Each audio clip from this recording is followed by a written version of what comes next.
இந்த தங்கத்தை பாக்குறதுக்கு இப்பவும் அவ்வளவு கூட்டம் ஏறிட்டே போகுது. கேப்டன் மெரினா பீச்ல வச்சிருந்தா கூட இவ்வளவு கூட்டம் வருமான்னு தெரியல. அவ்வளவு கூட்டம்.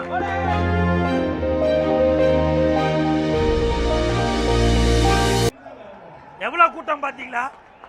எவ்வளவு கூட்டம். நாளுக்கு நாள் தங்கத்தோட விலை ஏறிக்கிட்டே போகுது. அதே மாதிரி இந்த தங்கத்தை பாக்குறதுக்கு இப்பவும் அவ்வளவு கூட்டம் ஏறிட்டே போகுது. கேப்டன் மெரினா பீச்ல வச்சிருந்தா கூட இவ்வளவு கூட்டம் வருமான்னு தெரியல. அவ்வளவு கூட்டம். கேப்டன் அவர்கள் முதலமைச்சர் கூட இல்ல, ஆனால் இவ்வளவு கூட்டம் வந்திருக்கு. அதற்கு காரணம் என்ன? கேப்டன் மேல வச்சிருக்க அன்புதான் காரணம்.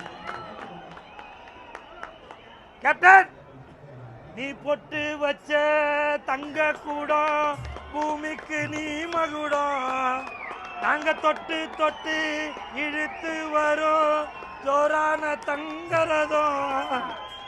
என்னைக்குமே கேப்டன் அவர்கள் ஒரு வீட்லயும் வாழ்ந்து கொண்டுதான் இருக்காரு.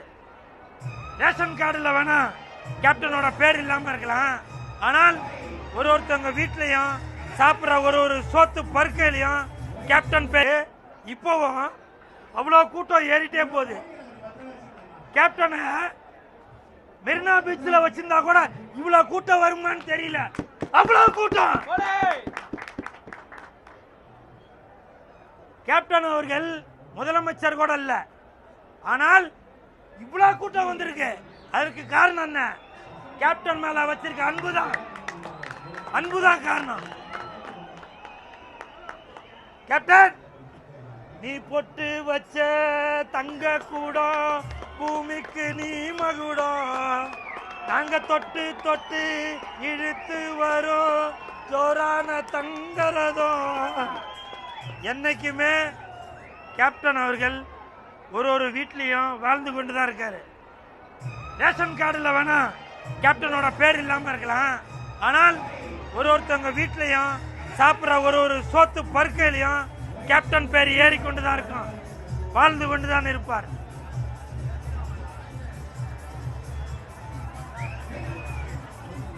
ஒரு விஷயம் சொல்ல மறந்துட்டேன். அங்க போயிட்டு கேப்டனோட சன்னதியில ஆசீர்வாதம் வாங்குறப்போ அண்ணியார் அவர்கள் சொன்னாங்க, நான் பூ வாங்கிட்டு வந்திருக்கேன் அண்ணி அப்படின்னு சொன்னேன். அதுக்கு அவங்க சொன்னாங்க, நான் உனக்காக நான் தரேன் தம்பி அப்படின்னு அந்த தாம்பால தட்டுல பூ எடுத்துட்டு வந்து என்கிட்ட கொடுத்து, தம்பி இதை போடுங்கப்பா அப்படின்னு சொன்னாங்க. கேப்டனோட அண்ணியாரு எனக்கு நெத்தில அவங்கள விபூதி வச்சு விட்டாங்க, நீ நல்லா இருப்ப தம்பி அப்படின்னு. இதுதாங்க கேப்டன். இதுதான் கேப்டன். எவ்வளவு பேர் சொல்லலாம் கேப்டன் கேப்டன். கேப்டன் அவர்கள் இப்படி நல்ல மனிதராக இருப்பதற்கு அவருடைய மனைவியார் அண்ணியார் அவங்களும் ஒரு காரணம். ஏன்னா நிறைய பேர் வீட்டுல புருஷன் எதனா ஒண்ணு செஞ்சாக்க கொண்டாட்டி அவங்க தடுப்பாங்க, ஆனால் கேப்டன் வீட்டுல கேப்டனுக்கு உறுதுணையாக அந்நியார் அவர்களும் இருந்ததால் தான் கேப்டன் அவர்கள் இன்னைக்கு இவ்வளோ மக்களை சந்திக்க முடிஞ்சது. அதனால கேப்டனோட அந்நியார் அவர்கள் எப்பவுமே நல்லவங்க தான். தயவு செய்து நீங்க வேற மாதிரி எதுவும் சித்தரிக்காதீங்க. எப்பவுமே கேப்டன் அவர்கள் எப்படி நம்ம நினைக்கிறோமோ அதே மாதிரி தான் அந்நியார் அவர்களும். அங்க போட முடியல, நான் வாங்கின பூவை அந்நியார கொடுத்த பூ அங்க போட்டு வந்தேன். Captain captain captain captain